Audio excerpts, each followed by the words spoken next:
BPL ২০২৫ আসর যেই আলোচনার কেন্দ্রবিন্দুতে ছিল যে সবকিছু ছাপিয়ে এবার খুব ভালো একটি আসর করতে যাচ্ছে বাংলাদেশ ক্রিকেট বোর্ড।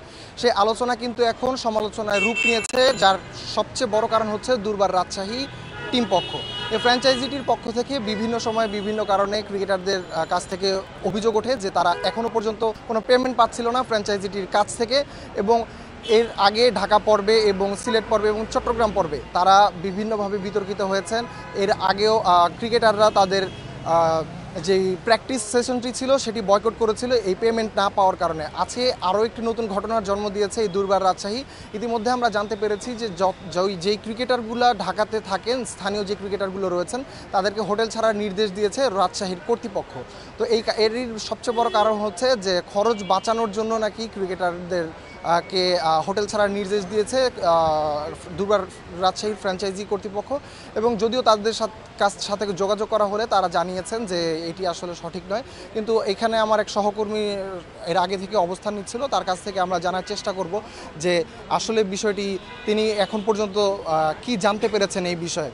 জুবায়ের, তো আপনি তো এখানে সকাল থেকে ছিলেন, অনেক আগে থেকে অবস্থান করছেন, তো এইখানে যে টিম কর্তৃপক্ষ থেকে জানানো হয়েছে যে স্থানীয় যে ক্রিকেটাররা রয়েছেন তাদেরকে হোটেল ছাড়ার জন্য, যার সবচেয়ে বড় কারণ হচ্ছে যে তারা খরচ বাঁচাতে চাইছে, এই বিষয়টিকে আপনি কিভাবে দেখছেন? বিষয়টি হচ্ছে আসলে যে নির্দেশ দেয়নি, আমি যতটুকু জানতে পেরেছি যে তাদেরকে অনুরোধ করা হয়েছে। এখন পর্যন্ত সে ওরকম কোনো বাধ্যবাধকতা নেই, তাদের প্রতি ওরকম প্রেশার ক্রিয়েট করছে না যে ছেড়ে যেতেই হবে। তাদেরকে অনুরোধ করা হয়েছে যে যাদের স্থানীয়ভাবে যারা ঢাকার বাসিন্দা তারা খরচ বাঁচানোর জন্য, যে যদি ঢাকায় তারা ক্রিকেটাররা তাদের বাসায় অবস্থান করে তাহলে এই মুহূর্তে তাদের খরচটা বেঁচে যাবে। আর এই বিপিএল ২০২৫ আসর সব কিছুকে ছাপিয়ে কিন্তু নতুন একটা শুরু করতে চেয়েছিল বিসিবি, বাংলাদেশ ক্রিকেট বোর্ড। তো তাদের অনেক আকাঙ্ক্ষা ছিল এবং আমরা তার ফলশ্রুতিও দেখতে পেরেছি যে এই আসরে কিন্তু ভালো স্কোরিং ম্যাচ হচ্ছিল, ভালো ডিফেন্ডিং স্কোর হচ্ছিল, ভালো খেলছিল বিভিন্ন ফ্র্যাঞ্চাইজিগুলো।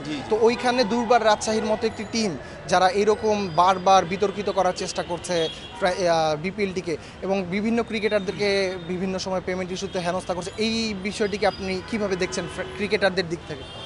আপনি যেরকমটি বললেন যে বিপিএল এবারের 11তম আসর খুবই জাঁকজমকপূর্ণভাবে শুরু হয়েছে। আপনি দেখেছেন যে রাহাত ফাতে আলী খানকেও নিয়ে এসেছে যে আমাদের এই মিউজিক ফেস্টের জন্য। তো ওই ক্ষেত্রে এরকম একটা জাঁকজমকপূর্ণ আসর শুরু হওয়ার মধ্য দিয়ে যে এই ফ্র্যাঞ্চাইজির বিদেশি ক্রিকেটারদেরকে পেমেন্ট দিতে পারছে না, তো এইরকম শুরুটা এত জাঁকজমকপূর্ণ কিন্তু শেষে এটা খুবই হতাশাজনক আমাদের জন্য। মানে বাংলাদেশের ক্রিকেটের একটা কলঙ্কিত অধ্যায় আপনি বলতে পারেন যে আমাদের এই বাংলাদেশ ক্রিকেট। আচ্ছা, এই শুধু বাংলাদেশের মানুষই কিন্তু এই ফ্র্যাঞ্চাইজিটিকে দেখছে না, বাইরের অনেক মানুষ, প্রায় আমরা যদি বলি যে 80 লক্ষ মানুষ এই আমাদের বিপিএলটিকে ফলো করছে এবং বিভিন্ন গণমাধ্যমে এই ব্যাপারগুলো নিয়ে নিউজ হচ্ছে।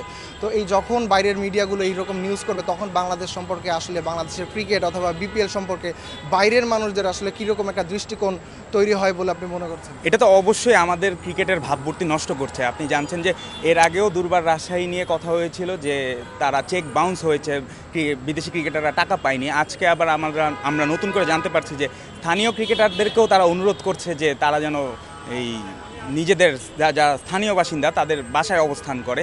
ভালো একটি পয়েন্ট আপনি উঠিয়েছেন জুবায়ের, যে তাদেরকে বিভিন্ন সময় বিভিন্নভাবে আশ্বাস দেওয়ার পরে গত 2 ম্যাচ আগে তাদেরকে একটি চেক দেওয়া হয়েছিল, যার মাধ্যমে ক্রিকেটার অনেকটা সন্তুষ্ট হয়েছিল যে আমরা পেমেন্ট পেতে যাচ্ছি। তারপরে তারা যখন পেমেন্টটি নিতে যায় হোটেলে, ব্যাংকে, তখন সেই চেকটি বাউন্স করে। তো এই বিষয়টা কতটুকু হতাশাজনক, আপনি কি মনে করছেন? এটা তো অবশ্যই হতাশাজনক আমাদের বাংলাদেশের ক্রিকেটের জন্য, কারণ আপনি যেরকমটি বলছিলেন যে এখানে তো শুধুমাত্র যে আমাদের স্থানীয় ক্রিকেটাররাই খেলছে এমন না, বিদেশি অনেক নামি দামি প্লেয়াররাও এখানে খেলছে।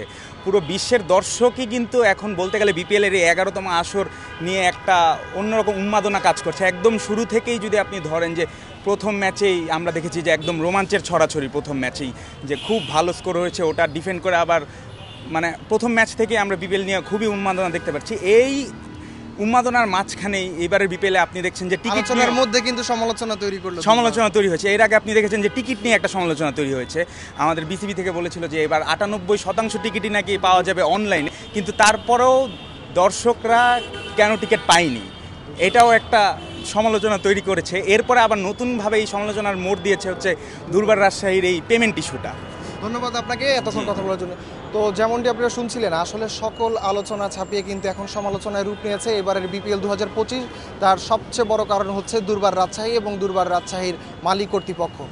তো এই ছিল আমার কাছে শেরাটন হোটেলের সামনে থেকে দুর্বার রাজশাহীর সম্পর্কে সবশেষ।